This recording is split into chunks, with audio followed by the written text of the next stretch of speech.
Hey, all you YouTube and podcast fans. It's Libris Blood here. And Hawk from Infinity HD Productions.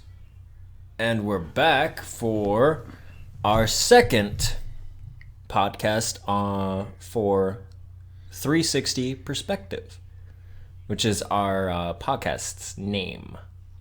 I assume they could piece that together, Brandon. Yeah. Oh, yeah, if you weren't here last time, and this is your first time listening to us, we are known on YouTube as Hawk and Libris Blood. I'm known as Libris Blood, not Hawk. Yeah, no, I'm Hawk. For this, though, we'll be going by our first names. If we forget, we'll go to default. Yeah. And, our default is just using our YouTube names. But, yeah. And mine just happens to be my channel's name, too. Yeah, that's not a plug. We'll have each other in the description. We'll be posting this on both of our channels. So this week's topic is horror games. We're actually recording this at the same time as last week's topic on writing and story. Just because I don't know when my Blue Yeti...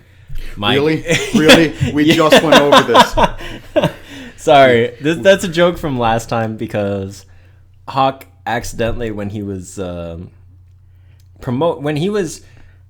saying how much he loves Blue Yeti, like the microphone that we're using, it sounded a promotion. promotion. Like, we're not endorsed by anybody. We have no sponsors, nothing. This is just us. Hell, we barely have subscribers. Yeah, this is us supporting. Yeah, you got more than me.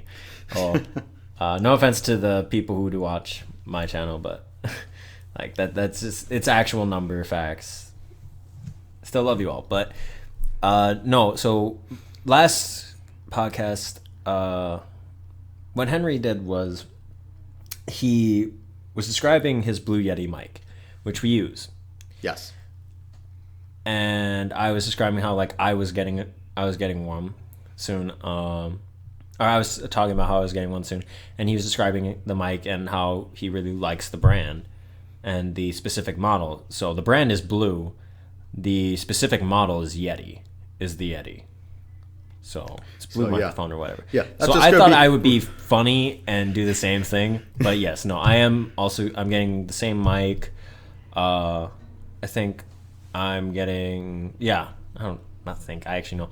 I'm getting a bunch of new stuff for me to use for recording and for playing games. A new mouse coming in, the Yeti mic or the Blue Yeti mic. What is that called? It's the boom for the mic, and an arm thing. Yeah.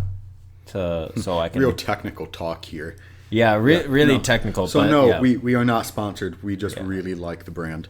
Yeah. So that's our little humor. Is that going to become a running joke now? Maybe. Blue Yeti. Everybody should buy a Blue Yeti. Rooster Teeth. Rooster Teeth. Oh, Lord. Something Witty Entertainment. I don't know. How much more can we plug from last time? Let's see. Bethesda. Bethesda. Well, Bethesda I was at least critical of in some regard. Although I do love their games. So stop slamming on the table.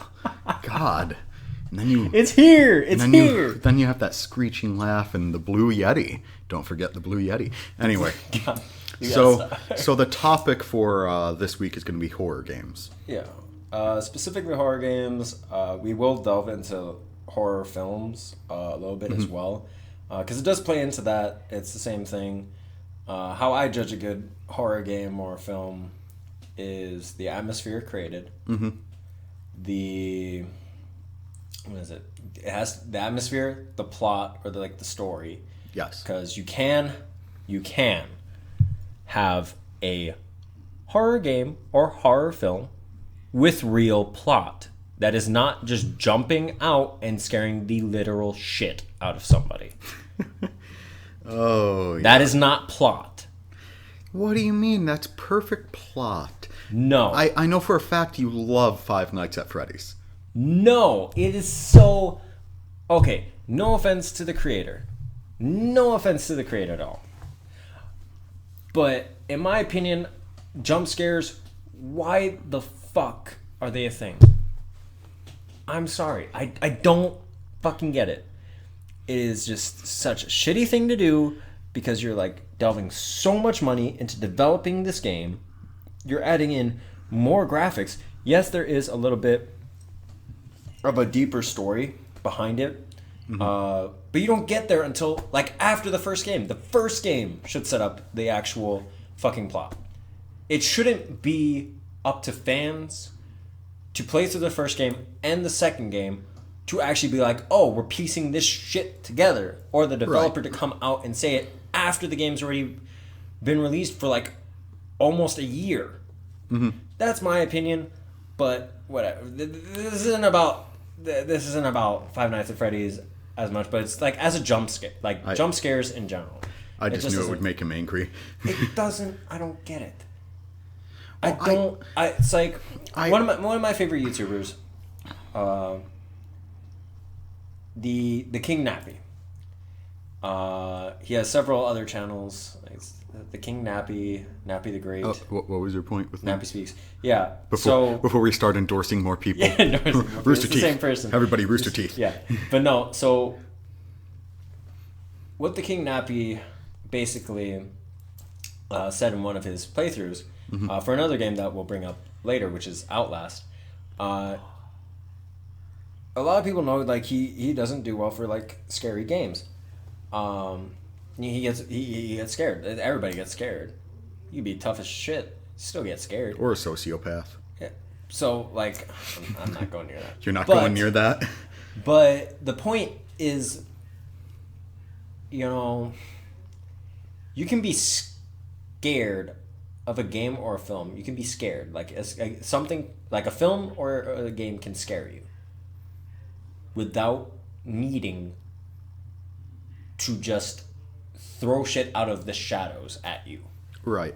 Well, I think really good horror isn't necessarily built on the monster itself. It's built on the suspense about that monster. Like you feel that something bad is going to be coming up. Yeah, that's more scary than just jumps. It's the impending doom. I mean, if you watch a really good horror film, you don't know what the monster is. There are some great movies where they just don't show you.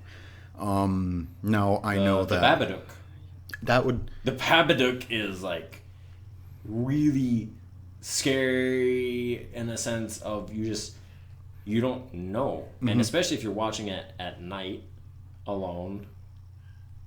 Is there something you'd like to talk about? I do. I watch and play a lot of games that are scary as shit by myself in a dark room. So it's like I understand why there's a focus on jump scares and monsters. Like, let's be honest. In real life, I would be more scared by seeing a giant creature in my house that, even in movies, would look CGI and hilarious. If I saw that in real life, I'ma shit my pants in comparison to fog. But, like, in a horror, like, film or game situation, the scariest thing you can do is leave it up to the imagination. Your worst enemy is your mind when it comes to a situation which you're like, oh shit, this is a horror game or a horror film waiting to happen. Now, if you get to that point, run. Yeah. Run. We're no, fuck it. We're getting into this now. Oh, Lord. Here we go. I don't understand why there are some games where movies where there's characters that just go, ooh, a shadow. Let's chase it. Where is the logic in that? Especially if you think about it like... My favorite is, oh, I heard a scary noise. Let's go investigate. Exactly. Like, Henry heard me doing this for my playthrough of Notch. I'm not even kidding. Oh my god, there goes my phone. I'm not even kidding. The main protagonist, like, no offense to the developers, which I think it's Angels Blue and some other company, but... #sellout. Angels Blue, but no offense to the developers. The game is great. I actually really enjoy it. for a visual novel, it's very interesting because I have not seen a lot that are just horror based. Right. And especially this one, it's more like psychological horror because it's creating this atmosphere. It's very creepy. Like the first time I played through it, I was just like, the hairs on the back of my neck were standing up because it's really creepy because of the music. Because I played it with headphones on, which is like a horrible idea because it's like really fucking just, oh my god, what it does to you is just, yeah, it's ugh. Yeah. But the thing for that is the main protagonist I hate so much because they are this person. They're so fucking stupid. You hate them because they're a human being? Or they're in a situation where they literally have brought up every possible scenario for what is most likely in this fucking corridor that is endless and doesn't seem to have an exit that they are stuck in. So you mean the type of person, not that just because they're a person. No, the type of person they are. Because, like, why would you, in a place where you've already affirmed to yourself that a murderous psychopath is probably in this same corridor in one of these rooms with you. Like, they're in one of the rooms somewhere, and there's nowhere for you to escape. You can't jump out the window because you're in, like, a 200,000 story high building with no sight of ground. Like, it's not that high, but it's like there's no sight for ground anywhere. Why would you, in this situation where you've already affirmed that there's probably a killer in here, where you've heard nothing but breaking glass and clanging metal, where you smell nothing but blood everywhere, and you've heard another person scream as if they are being killed, why in the hell would you think, oh, I saw a shadow, maybe it's somebody who needs my help? Why would you think that? Or, there's a shadow, I have to chase after it. Why the fuck would you ever chase after a shadow if you've already affirmed all of those things for yourself? You make a good point, but I mean, there's this entire element of, quote, curiosity, unquote, in those games, where it's like, we all know that even let's say it wasn't a visual novel. Like, we've all played through, I was talking about suspense games, or suspense stories in general. Silent Hill. Yeah, Silent Hill was a great example I used earlier. But the idea is, you heard a noise, or you know there's this creature, but the path presented is only that direction. So it's like this idea of, you know there's something there, and you don't want to confront it, and when you round the corner, there's probably nothing there. The idea is to just build this up in your mind. Well, yeah. Like, even though I ranted about jump scares, I will give Slenderman some credit. I will give Slender some credit. Like, the game, for what it does atmospherically, is ridiculous. Mm-hmm. Like, the way I played it was how most people played it to get the real full experience. You know, in a room by yourself in the dark, right, with headphones in. It's a terrible way to play this, but it worked. Because just the simple fact of adding those drum beats, or the thunders, it's like this idea of isolation.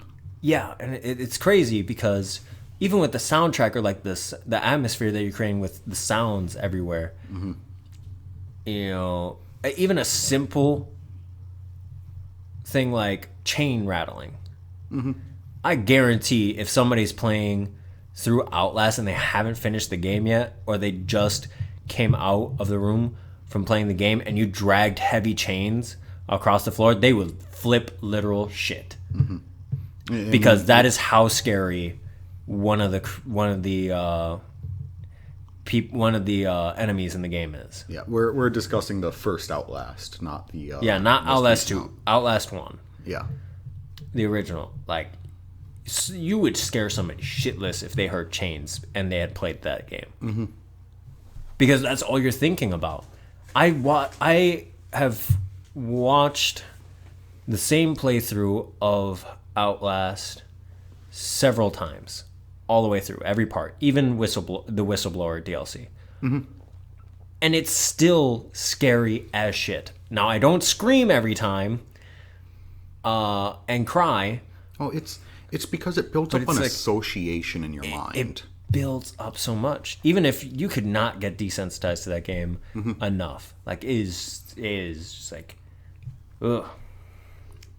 It's one of those things where it's like, I find psychological horror games or like survival horror games much more enjoyable than just jump scare horror games, where like something's gonna kill you. Oh, it also gives way to more creativity. With Silent Hill, the originals, back on the PlayStation 2, the system couldn't handle the entire world. It couldn't render everything. So they masked it in this fog. So, it was far more scary to have these things come out of the fog or to have to venture forward wondering what's around the next corner than just having it laid out in front of you. And I think that's the real key, is you want to have this sense of mystery. You can't just present what the monster is. Like, even with Slender, and I'll admit, Slender scared the hell out of me. So does Five Nights at Freddy's. But it's like, what's going to happen. Yeah. There's no mystery to it. It's essentially, okay. I mean, there was for me when I played Slender the first time. Because I refused to watch the videos. Because I was like, I want to try and play this first before I watch it. Because that's half the fun. It scared the shit out of me. It's like, there's a monster. You generally know what it is if you read the description. And, you do whatever the task is presented to you. And if you don't do it to satisfaction, there's a jump scare and you're dead. That's how that works. There's no build up to it. There's no mystery. Essentially. Like, sorry, I'm looking through for other games. Talk louder if you're not facing the microphone. Okay. I'm looking through for other games that we can talk about. Because I only know so many. How do you feel about multiplayer horror? Like, there's been an uptick over the past year of like slasher games where you can play with your friends. Okay. So, here's my 2 cents on that. I love the idea. I actually do, because I think it's a very interesting mechanic, and I said this during multiple conversations with you about Notch, where I'm just like, and other people, where I'm just like, can I just be the killer again? Can I be voicing for the killer again? Because like, they're so interesting. Yeah, it's always interesting to see the point of view of an antagonist. They are imperative to be a certain way for the story to work. It's imperative for them to be like kind of weird, kind of quirky, but very, I don't know, very unique from the main character yourself. Sometimes they're very similar, which makes it much more scary, because then you start to think and question, am I the good guy or am I the bad guy? Am I a hero or am I a villain? And there's always that gray area. Nothing is ever quite black and white. That's where anti-heroes come from. Yeah. Is because they're too good to be full-on villains, but they're too bad to be full-on heroes. Right. And it's like, I like the idea of multiplayer horror games, because you get to have that perspective when you play the antagonist. And then I like how I did air quotes for an audio. Right. So you have that perspective, but there's also the perspective of, even if it's with friends and you're just chatting back and forth, they don't know where you are, and they don't know, like, for instance, what was the really popular one that came out? Not Friday the 13th. No, it's Before Daylight. Dead by Daylight. Dead by Daylight. I'm pretty sure. The idea is that they don't know which monster you are. They don't know where you are. And if you really want to step into the shoes of that, monster, you can kind of scare your friends. The idea is to sort of show them this dark side that you could participate in. I don't know, I just find that idea as a more of a thought experiment really interesting. It really is. Face the microphone. It really is. Oh, there it is. Another one that does a very good job. And this is going to partially be us reviewing games. Maybe a little bit of films. Mm-hmm. I'm not as well versed anymore. I used to watch them so often. What is your favorite scary movie? Or I'm sorry. What's your favorite scary movie? Well, my favorite has to be... No, that is not how she says it in Scream. Yeah, no, God, that's just a giveaway. My favorite. I don't like. I don't necessarily like monster movies because I want to have this sense of realism when I watch a scary movie. So I like slasher films, and Scream is by far my favorite. Just the creativity. Now it's a really overplayed trope. The idea of someone taking movies and killing in that manner, I just found really interesting.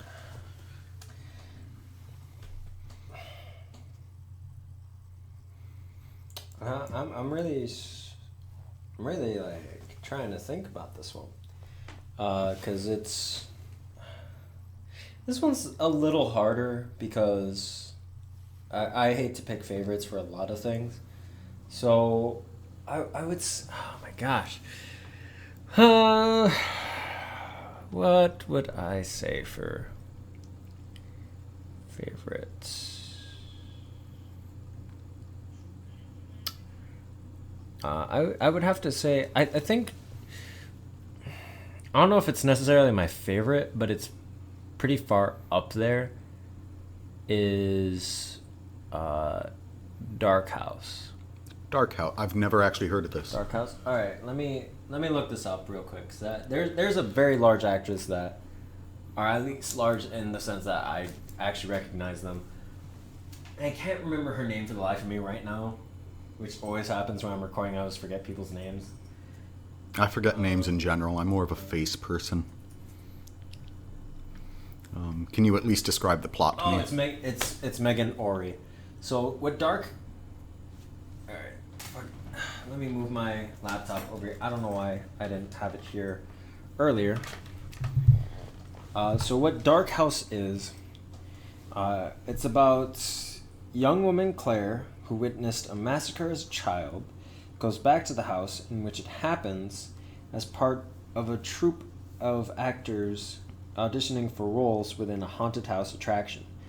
As both new arrivals and old cast soon begin disappearing one by one, Claire is left wondering if the house is really haunted, or is there a killer amongst them? See, I've never seen it, never heard of it, but just from listening to that description, I like that because it almost has this psychological aspect. She has had an experience with that house, and you're left wondering if it's even really happening. Or at least that's the way I view it. Yeah, it's very interesting. I see a lot of horror films and games that just like try a little too hard sometimes to, I don't know, they try a little too hard sometimes to just get you to be afraid. But yeah, the reason I said big star, sorry, I'm like trying to hold back burps, but the reason why I said like kind of big star in my eyes is because I first saw Megan Ori as Ruby or Red on Once Upon a Time. Oh my god, I forgot about that show. It's still going. That is still a thing? Is I haven't watched that since, I want to say, the second season. Oh dearie. There's like 6 seasons. They're about to do their 7th. Dear Lord. How... Wow. They had a lot of characters. Yeah, that doesn't surprise me. I actually enjoy it very much. Oh, the concept is fantastic. Where is... So yeah. Yeah. But no, the game that I was looking for, because Hawk saw me looking for a game, Dead Realm also does a very good job at creating a really creepy atmosphere. Okay. I've seen a lot of gameplay for it. It's another multiplayer game that you can play with your friends. One of you is the ghost or the killer or whatever. You're like a creature that doesn't really exist, so you can play as like a ghost baby or whatever. Which makes a joke in my family alive. I forgot about that game. It's funny when you see people play it, because you get scared too. Because the atmosphere is like, it's great, but it's so nerve-wracking in the moment. Because you have... I used to watch some big YouTubers that used to play that, and it just went away one day. I completely forgot about it.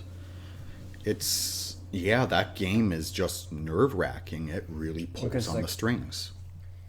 I mean, no, because you can kind of... It's almost more disturbing. Hide yourself. Yeah, when... you can kind of mess with people with all the sounds and things that you can do in there. And it's really cool. It's interesting. Here's the way I view it. When you're playing with another human being, then that creature acts more real. Like, in most games, you can trick the AI. You can find little bugs. You can find spots where it'll get hung up. If you're playing against another person, it will find you no matter what. And if you actually know the person, it will play on your fears. And I think that's the ultimate thing. The idea of something you know turning against you, that's very disturbing to some people. So I don't know. I find that interesting. You're just browsing through Netflix at this point. Yeah, I'm trying to find like some other horror films that I've seen. Just really hard. I like how Scary Movie is still categorized as a horror film.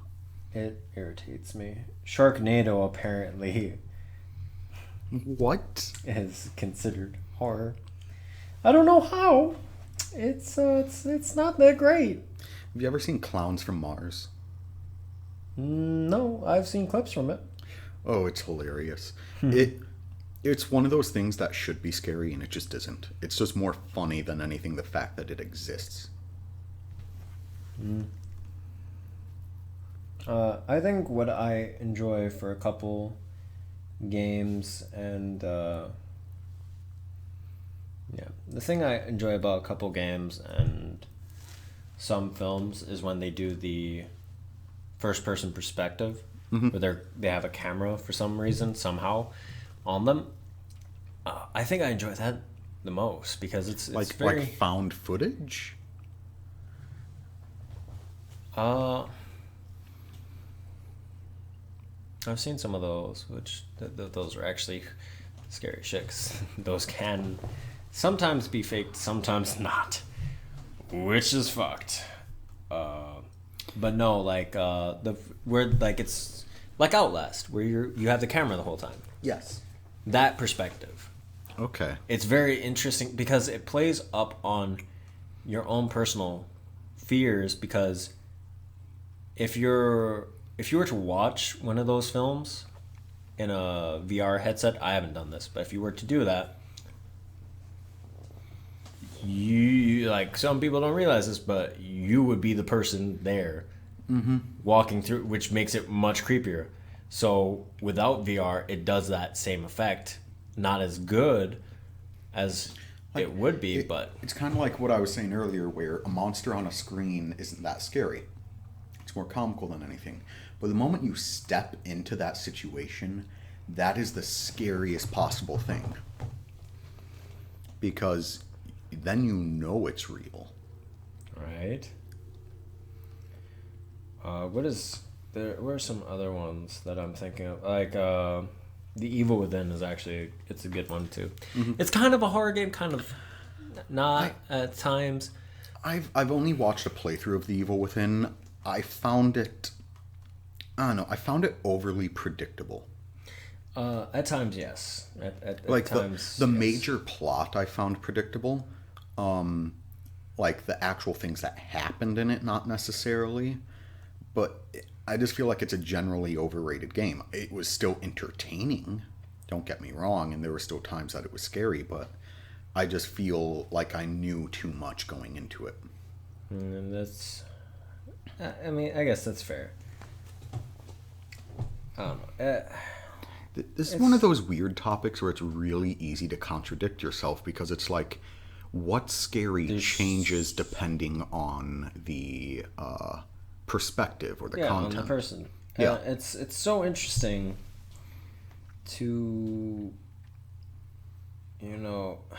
sorry, I'm also looking for more games or things to reference, but like, it's, we're just gonna go off on this, but like, it's so interesting to see that the atmosphere of a game can do so much. Right.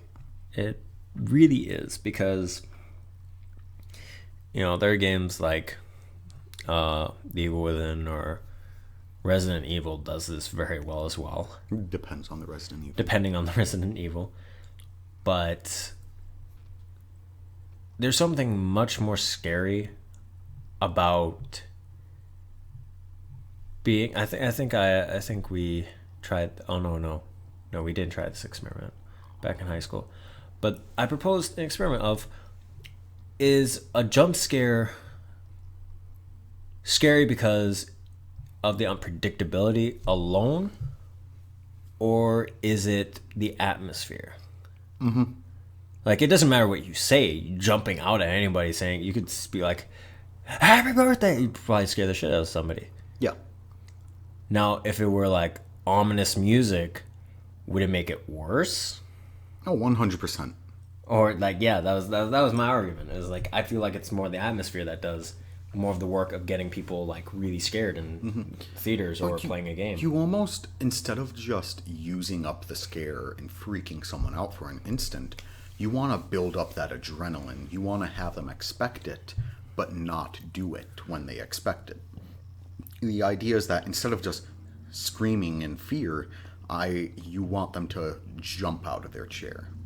Yeah. You want them to legitimately fear that something is going to happen. Yeah. I mean, and like, back to your thing about fog for Silent Hill. I actually find that kind of scary in regular life. Because I'm a paranoid person at times, and people used to, because like I freak out when somebody's like, I don't see somebody and like they just grab me. Mm-hmm. No, I'm sometimes my immediate response is to like think, oh god, I'm gonna die, or I'm probably gonna punch the shit out of this person. Usually it's not the latter, because I dislike violence. So usually I just fall to the ground, like, kind of partially crying. Dear Lord. In the fetal position. Just like, I'm okay. Well, it's like... And it doesn't even matter what it was. I'm the same way, maybe not that extreme. Yeah, no, a friend went like this. Like, they just tapped me on the shoulder, and they're just like, hey, I was like, ah! Fell on the floor. This is our camp. This is on our main campus. Oh, dear Lord, Brandon. So many people saw like, that. I'm the same way. If I can't see something and then something happens, that makes it more scary. That's why I've always considered fog to be a creepy thing, because you don't know what's out there. It's nerve-wracking. More than anything, it's fucking nerve-wracking. Mm-hmm. It's, I don't know. And if you're like on a busy sidewalk and you hear footsteps somewhere, but it's foggy, you can't see it, that makes it infinitely worse. Yep. Mm-hmm. So, I mean, while we're on the topic of horror, whoa, wow, the audio seems to be, like, lagging. That's really weird. What's happening? Okay, it's there. It's there. It all matches up. Okay. I don't know. I guess. Okay. I assume my laptop is just, I don't know, RAM. Yeah, your laptop be bugging out. I need to replace it. Anyway, a lot of horror is like, I don't know how to put this, supernatural based. How do you feel about the supernatural in general? Because like I was saying, when it comes to like a film medium, I find it more scary if it's more realistic, so I like slashers. But at the same time, I don't necessarily disbelieve in the supernatural. So, sorry, I was speaking into my hand. That was a nasty habit. So from my perspective, because I highly do believe in supernatural, the world beyond, I have better understandings every time I interact with somebody who has been interacting with those forces much longer than I have. And no, I'm not talking about what somebody thought I do for this for my channel, which is like cult type stuff. I don't do things like Ouija boards. I don't do things like try to summon spirits or like the dead or whatever. Like, no. I try to interact with the forces around me because there's energy coming from everywhere. There's always energy coming from everywhere. And that's my largest everyday life experience with supernatural, is just the interactions that I have. The interactions that I have every day with, the spirits and energies around, from trees, plant life, people, wandering spirits. But I guess in a horror film, I like it to be a little bit more humanized. I really do, because I feel like sometimes what happens with directors or with developers, if it's in a game, they just take it too far to one extreme. Right. Over another. And I think that's what scared me the most about Outlast in the beginning of the game, is because it's just regular people that have been horribly taken advantage of. And it's unsettling because it takes you away from that sense of this is a game to this could actually happen. You get to see quite literally the evil within people. Yeah. Like what we are capable Nice pun. of. Yeah, I know. In case you guys don't know, I really like punny humor. Yeah. I got the evil of that. Wordplay. God, oh my God. But yeah, no, it's interesting adding the supernatural into the situation or into the mix, because you never know. I know for me, if there were real vampires, like real vampires, I'm gonna heavily emphasize that, because no offense to the writer of Twilight, they have a following, they have fans, I get it. I read the first book, wasn't much of a fan. You read the first book? I couldn't make it the first chapter. I had kind of screwed myself into the fact that I didn't have time to pick a different book, and I had a project due. Awesome. So, but the other thing was, like, I had watched almost all the films because I was in middle school when that was very popular. Yeah, my same. mom forced me to watch the movies with her. My mom tried to. I told her hell no. Of course, I have a very different relationship with my mother. The trade-off was she'd watch. I'd watch that with her, and then I would have the TV to me to watch anime. So trade-offs. Did she watch the anime with you? Sometimes no. I was gonna say, because if not, I don't see the comparison there. But okay, we digressed. Yeah, we digress. But shit. Oh yeah, vampires. Like, I love vampires like Helsing. Mm-hmm. And Helsing is another anime. There is Van Helsing, I believe. Yeah. Yeah, the movie. Yeah. Van Helsing. I actually kind of enjoy the movie. Blade. Underworld. Yeah. Underworld. Yeah. Oh my God, Underworld. It's great. How many are they up to? 4, 5? I can't even remember. I don't know. But those are, in my opinion, those are real vampires. Like, I read lore that was much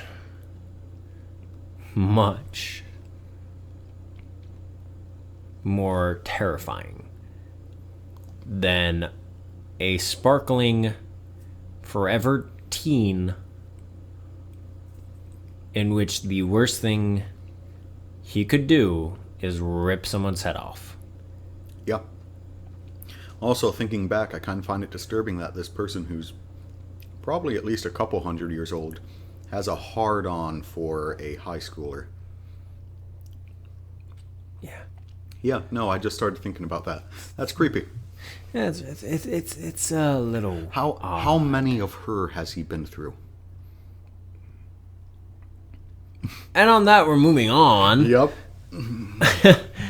So, I but managed yeah, to no, ruin Twilight. It was already ruined. for supernatural type stuff, it's, I don't know, I enjoy it. A lot of it can be very scary. Mm-hmm. A lot of it can not really. Yeah, it depends. The original Poltergeist, brilliant. I feel like that really played on the environment that so many people live in, and just, what could potentially happen. Yeah. And there was one that I remember watching. It was called They Look Like People, I think. It was like They Look Like Us or They Look Like People. It's one of those two. It's a psychological film, and you don't really see anything really otherworldly until like damn near the last 10 minutes of the movie. Okay. Because it's building this impending distrust. Not impending, like this ridiculous distrust of everyone and everything. But you also start to wonder, is the main character actually crazy? Mm-hmm. Are you only seeing things through his eyes, and that's why everything looks so messed up? Yes. Or is it actually all a conspiracy like he's saying it is? It's really interesting because of how many things are happening all at once. See, and I sometimes go into this weird mode where I like to consume a lot of creepypasta or SCP, if you know what SCP is. I know creepypasta. So there's one I read that's kind of like what you were describing.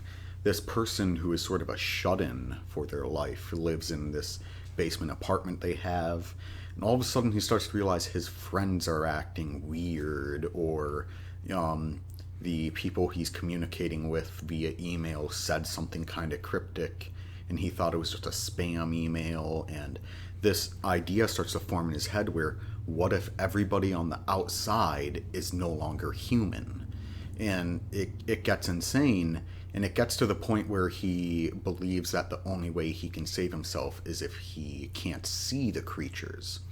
So he ends up blinding himself, and at the end, you're left wondering, was he insane or not? Exactly. It becomes this entire thing. Yeah. Do you remember? Do you remember? I think he's still around, but Cry. Vaguely, yeah. Okay. That was where most of the time, where I got to experience creepypastas and these really creepy stories.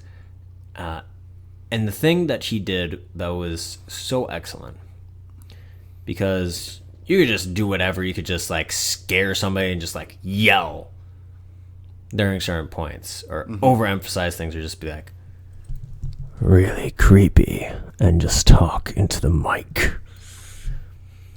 That was either very seductive or very creepy. I don't know which. You decide. But let's be honest. When men try to be seductive, it comes off as creepy anyway. Yeah, I guess, yeah. But shit. What was I going on about? Oh, Cry. But what Cry did that I found so amazing was that he took into account the atmosphere that he was creating. Mm-hmm. He would always have music in the background. Yeah. Like when he's speaking. And it worked so well because it would not only fit the genre of whatever creepypasta he was reading, mm-hmm.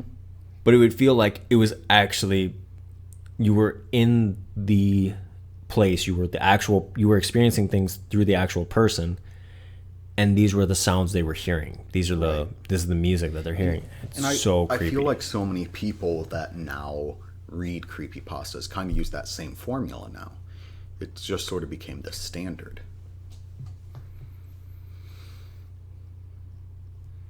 Venus. Oh yeah, sorry. I blanked because I was thinking about oh my gosh, yeah, that was terrible, dead air. I was thinking about a creepypasta that I remember, and I was just like, oh shit, I felt something like behind me. I was like, oh fuck, that's wait, creepy. You don't see that little kid? Don't joke. Don't joke. Don't you dare fucking joke. What if I'm not joking? But motherfucker. Don't you fucking dare joke about that. You didn't hear that toilet just now? What do you think that was? You don't think that was one of our other roommates, do you? Yeah, right. Oh my god. Yep. If you want, I can throw tinsel at you instead. Stop. No. Stop? No. Oh my god. But yeah, I don't know. But the other thing I want to get into for this, we still have time. The other thing I wanted to get into for this video was decisions. You mean like chasing a shadow? Yeah. So part of the importance of a good horror game or horror film, it's not just about the plot. It's not just about the atmosphere created. It's not even about the creatures that are hunting you or the people or yourself. It is the decisions that you innately have to make. Mm-hmm. You know, you always have in films those shitty characters who never amount to anything because they're not meant to. They're cannon fodder. They're supposed to die very quickly. Mm-hmm. They're supposed to show the basic ass mistakes that people make. Now, here are my biggest problems. Only stay a virgin. The virgin doesn't die. Sorry, once again a Scream reference. Jesus fuck. But unless you're in the third movie. Oh my god. I'm Enough sorry. with fucking Scream. I've only brought it up twice now. You've brought it up more than twice. When? Also, you're screaming into a microphone right now. Oh my god. Okay, so I'm not even no. So the thing about it is you see a shadow. Yes. And me and Henry have discussed this, you know. At least five times now. We've discussed this so many times. And we both agreed if we were ever in a situation where we unfortunately got caught by a murderous sociopath and we managed to escape whatever bindings or cage or whatever the fuck we're being held in, and we were held in different parts of the same building, we wouldn't look for each other. If we knew 100% where the other one was, then yes. But if we didn't, we wouldn't fucking look for each other. We also wouldn't go, ooh, a shadow. Maybe that's Brandon. Maybe that's Henry. Let me go see if that's my friend or somebody else who needs my help. Fucking damn. Why? Well, the idea is like, you're no help to the person if you're dead. Yeah, you're just... Like, I would much rather try to escape entirely and find help, or... Yeah, pretty much. That's it. Because, alright, here's my other 2 cents on the fucking matter. What can you do? I could murder the murderer. Okay, really? Let's put this scenario. This is somebody who lifts 300 plus pounds on a regular basis for breakfast. Oh, at that point, he's not a murderer. He's an MMA fighter. Yeah. Or let's say this is somebody who their weapon of choice is a fucking chainsaw or a machete. See, I'd be more scared if it was a gun. At least I can run away from a chainsaw. Yeah, or what if they're using knives? They can throw a knife easily. They would have to be talented with knife throwing, though. Okay. At this point, I'm just being in a dick. Corridor, if you're stuck in their house and you're running from them, there is only so much room for you to run and bob and weave. Well, it's like, this is something I never understood, and it bothers me in horror games when you're stuck in a house and you're clearly trying to escape. Why can't we just break the fucking window? Like, literally, I understand you're trying to sneak around. Just leave as soon as possible. I feel like the amount of time it takes to break a window, it would be too long. The other thing is you have the metal mesh wiring. You'd have to get through that too. Well, no, it like depends on the scenario. Like, let's say we were playing the most recent Resident Evil. I assume you've seen playthrough on that. Yes. You're trapped in a backwoods Hicks house. Just smash the damn window and run. Okay. Is Okay. it really that complex? Yeah. Like if I'm kidnapped by a here's why. Here's why. Because in most cases, the window's never just a window. The window is metal. There's dogs outside that you have to take care of. There could be traps in the bushes outside the window. There are like so many reasons why windows are not a viable option. What if none of that is there? Like, usually I could hear a dog. I guess. How did I get into the house if there was a dog? In Resident Evil, you break in. Okay, I guess. In the Resident Evil example, yes, I guess. That's like, I feel like if I were to flip a coin and land in the average person's house, if I were kidnapped, if I managed to escape from my bindings, and the doors are locked or he's wandering around the house, smash a fucking window. Like, the average person lives with average people. He's probably in a suburban area. At the very least, scream. Like, goddamn. I suppose. No, I mean, and the other thing is, like, trying to jump out is the problem. Like, yet again, the metal. They make it really hard to break through windows now. Now, yeah. I don't know. It's just like... It's like, I'm thinking about it from practical standpoints of today. It depends on the exact situation, though. Because, like, you are often presented in horror games and movies with the average home. Sometimes Victorian, before they had plexiglass. It's like, you want it to look run down and creepy, but that just makes it easier to escape. I suppose. I don't know. That's just my 2 cents. I can see where you're coming from, though. That makes sense. Well, because I'm thinking about it from now. Like, a few years ago, yeah, there's no metal mesh outside windows. No. Windows were also, like, real pure glass, not plexi. Plexiglass is a lot harder to break. Yeah. It really is. I'm pretty sure you could, once upon a time, break regular windows with snowballs. I don't know if that was like a thing. solid ice. Okay, yeah, like the snowballs that became solid ice, or if you packed too much snow on top of it, it became really hard. Like, at the very least, a baseball. Yeah. That's why it doesn't happen that much. Yeah, no, it just bounces the hell off. Yeah. Yeah, it'll dent the mesh. See, and that's the thing, with most houses, the mesh comes off. You just pull the switches, but if you're smashing a window and there's someone in the house, you don't want to spend that much time. Yeah, that's what I'm saying. You can't just break, that's why you can't. Well, or, like, and sometimes they'll maybe you can just unlock the damn window. See, but I feel like... Like, is this house built for murder? If it's built for murder, yeah, it's nailed down. But, like... Let's say the base floor, like, the first floor, no. The basement, yes. Okay. or wherever you're being held, it is meant to keep you in there. Okay.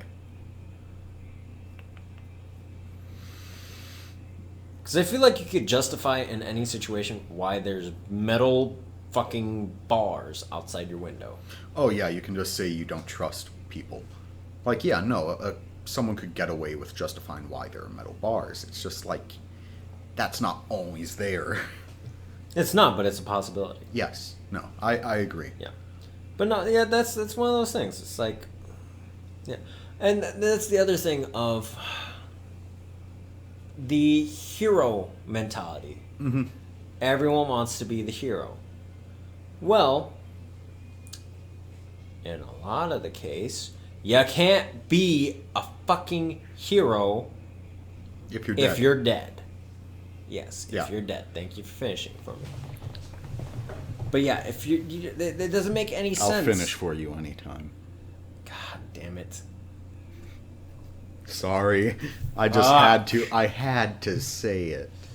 But yeah, no, for that situation, there's like, I don't understand the characters that decide, oh, I could probably get out of here by myself, but there's this person who I haven't really known all that long, but they seem pretty nice, and their leg's broken. Let me help them out. Yeah. Or I don't know. I don't know this person very well. Let's look but at Outlast 2, for example. I don't know I've how seen much. none of it. Nothing spoiler related. Just like in that game, you're mostly searching for your wife. That much people know. Yeah. Yeah, it's But like helping other people. Like that's the other. I'm all for helping people, but in a horror situation, if it is someone you love, would that change your mind at all? Like from a utilitarian perspective, no. I guess the best thing I could do is escape so I could send help. But at the same time, like, it depends on the culture you're in or the morals you have personally. I guess. I mean, nah. I guess I can see your point. I mean, it changes things when it's a loved one, but sometimes that's what causes a lot of. Sorry, excuse me. That's what causes a lot of problems. Mm-hmm. Is the fact that it's a loved one. Because then what if they're already dead and you're not sure if they are or not? And you're just searching. And you're just searching and you're going to die because of it. Now, not only did they die, but they died in vain because you could have actually prevented more of this horrible horribleness from happening. Horribleness. That was a horribleness sentence. Oh my god, I'm terrible. My brain is mush. Horrible. Wow, that sucks. Stop. I'm sorry. Please. My god, why?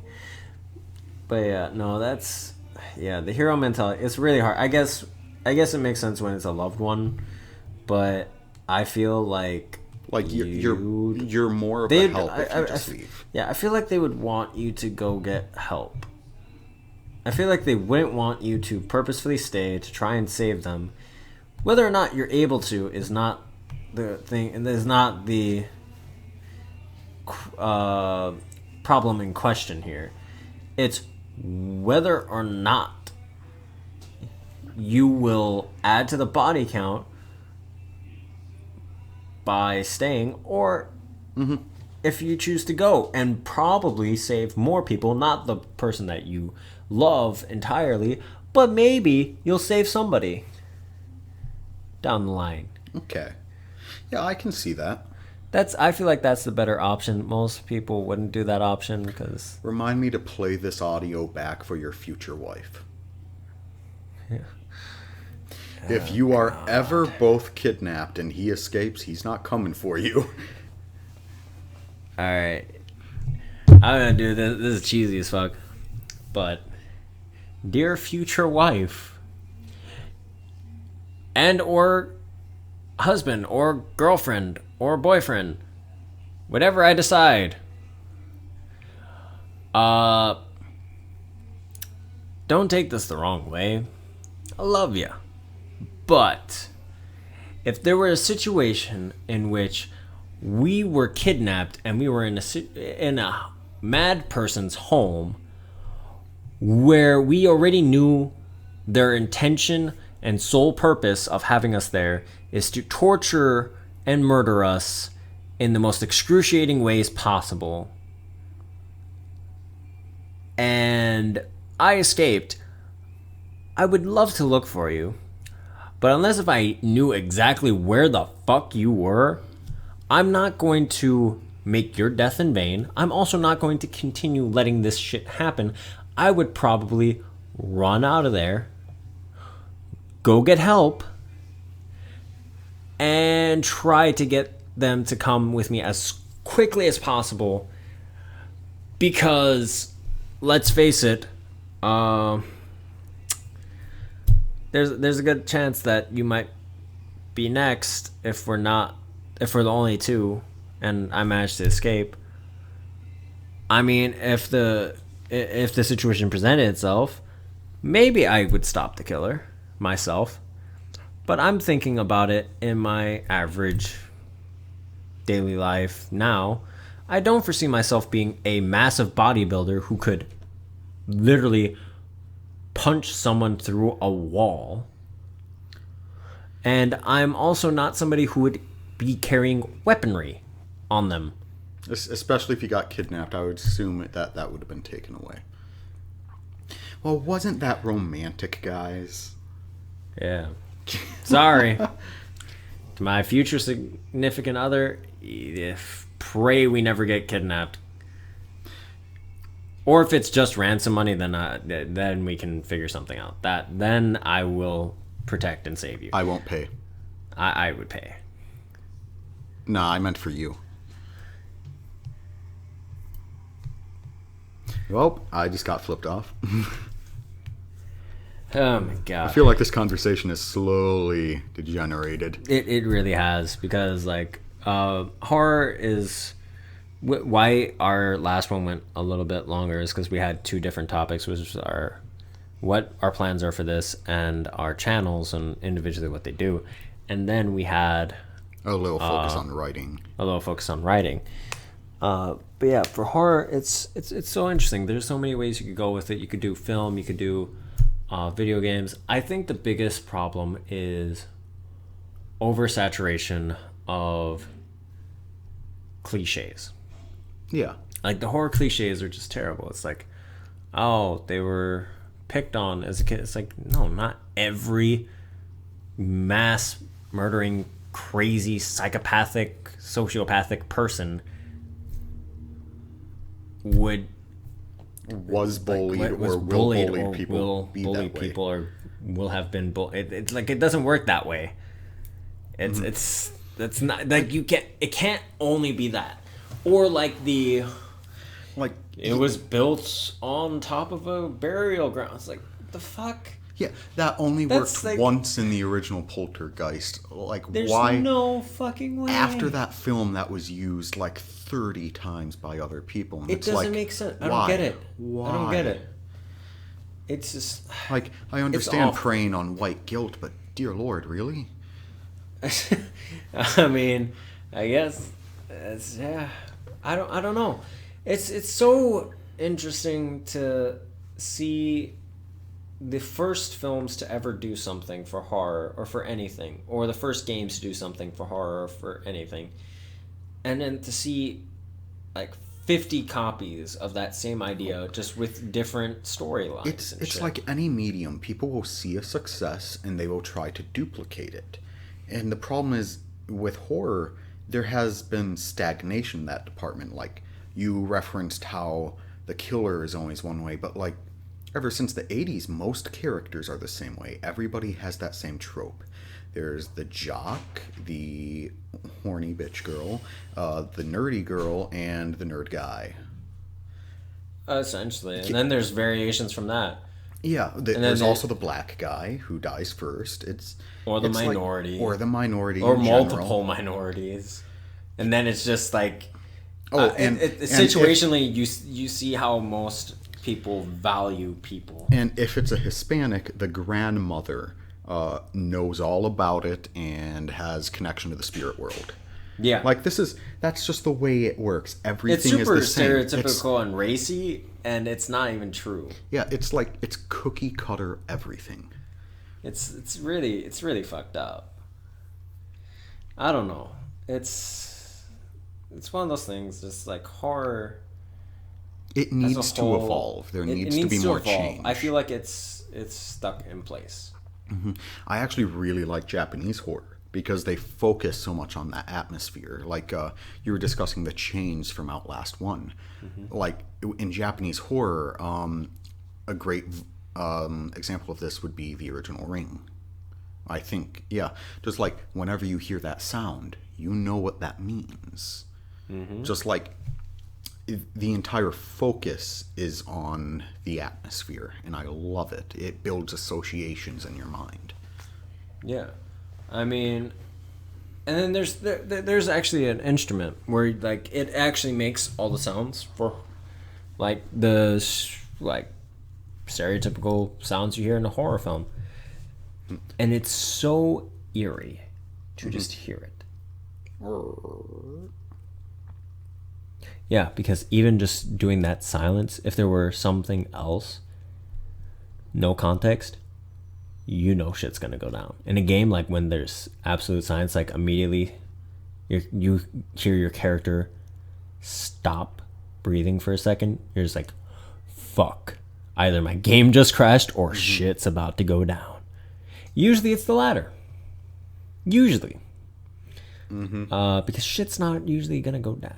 Or like, usually it's not your game crash. Or like my favorite thing is, well, and I say it's my favorite thing, it's not. What I mean is like something that I see so often, it's almost funny, is like in scary movies, you always get this like weird camera view watching the protagonists like from behind a shelf, and it's like the idea is that is the view of the killer or the monster, and it's like, you know it's not going to be there when you come around the corner. You know it's not going to attack them right now. It's just watching them. It's the waiting that gets to you. And it's like, yeah, I find it creepy, but after a while, when you see it in every single film, it gets old because you know nothing's going to happen.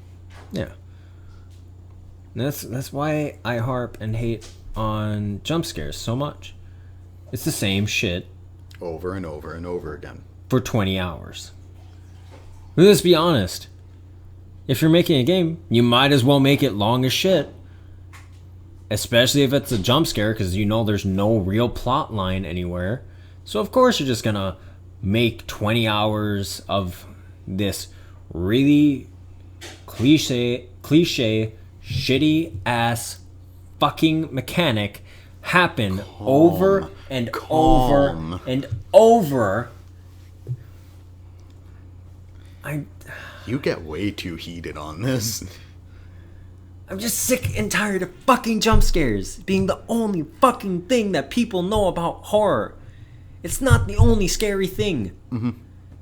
Atmosphere matters. Making those hard choices for people. What do you Have you ever seen Until Dawn? Yes, that is fantastic. Okay, spoilers, I don't care. We're not gonna, this is like 2 seconds of a spoiler. Do you remember the choice where it's like either you kill this person or you kill this person? Yes. Literally, that's the kind of decision you need to make. That makes it much more scary because you don't know what you're going to decide. You don't know the repercussions of your fucking actions. Oh, that entire game is built on the idea of the butterfly effect. It's brilliant. So here's a question, but before we wrap up, we'll probably wrap up here in a few minutes. What do you think is the most important part of the atmosphere? To me, it would be sound design. I do have to say sound design. Sound design? Sound design as well. The only thing that I think would come even close to sound design would have to be color scheme. Color scheme? Why color scheme? I'm very curious about this. In general, color scheme is very important, especially because I do a lot of scenic work. So coming from that perspective, you want certain colors to come out more. When you're doing lighting or when you're painting, certain colors speak something different. If you're trying to get this kind of eerie but slightly hopeful feel, muted tones. It's very muted reds. Tones, like grays, grays, greens, blues, a little bit.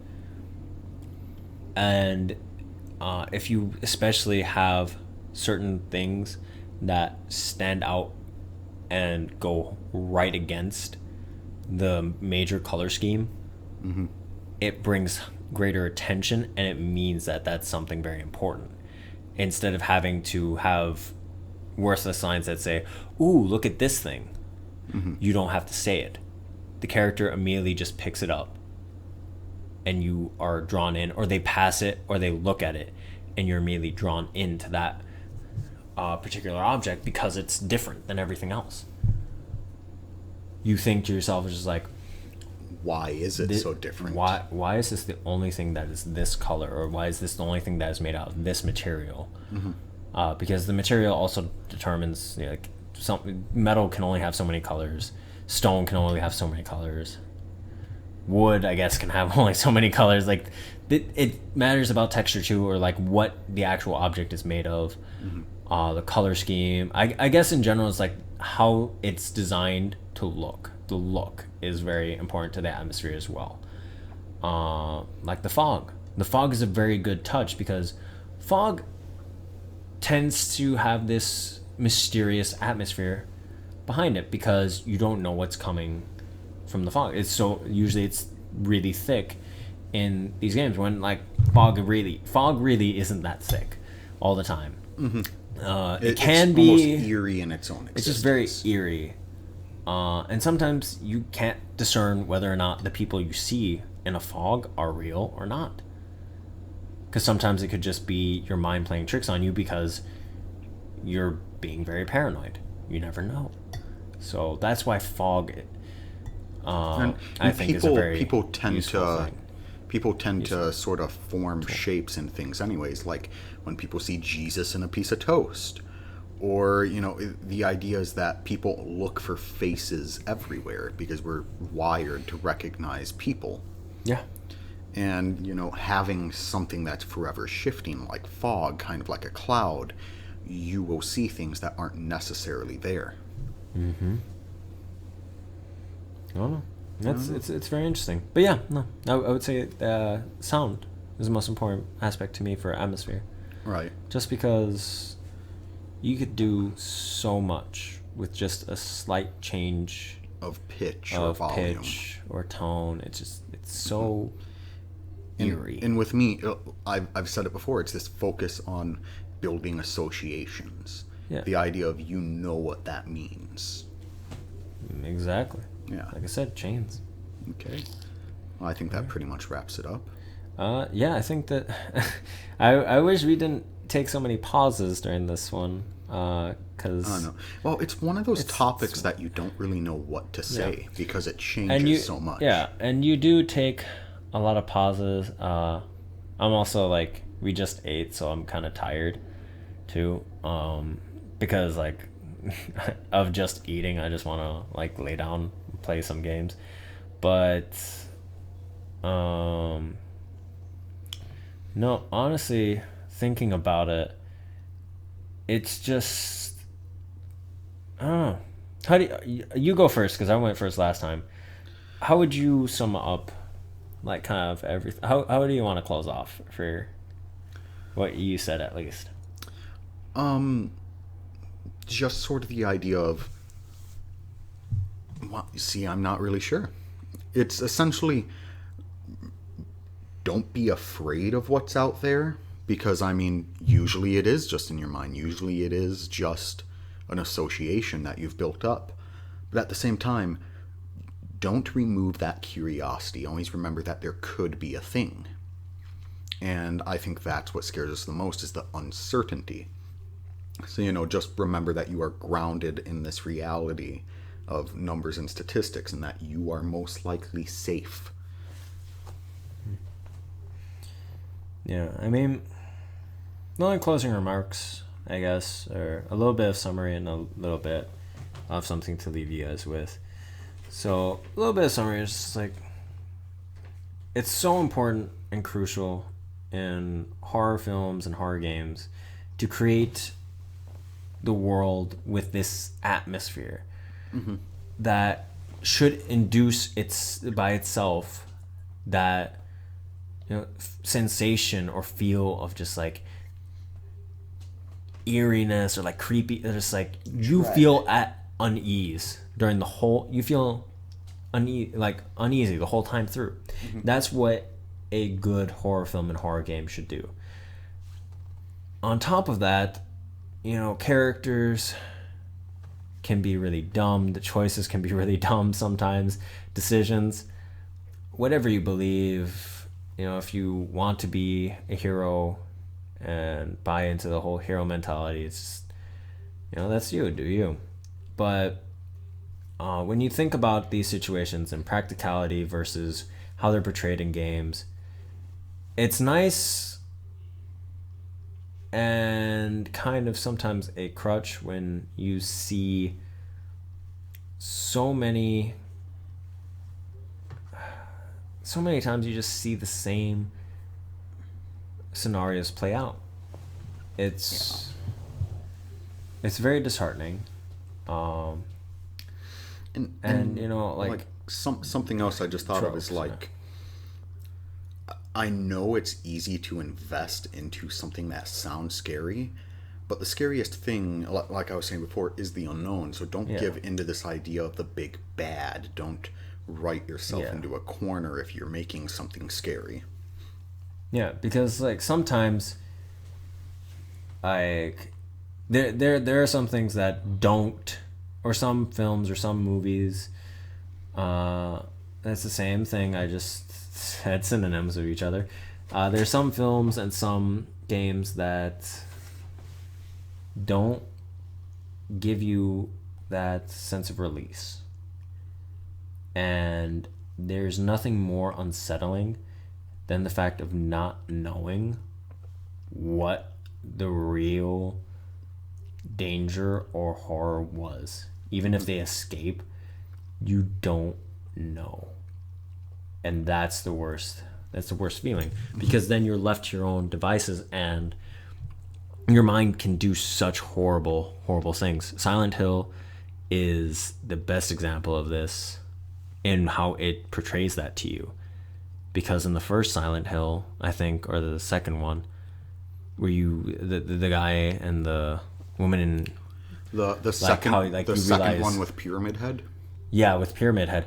How like you realize all the things that you're facing in the game are all figments of your imagination. This is you, like you're the character.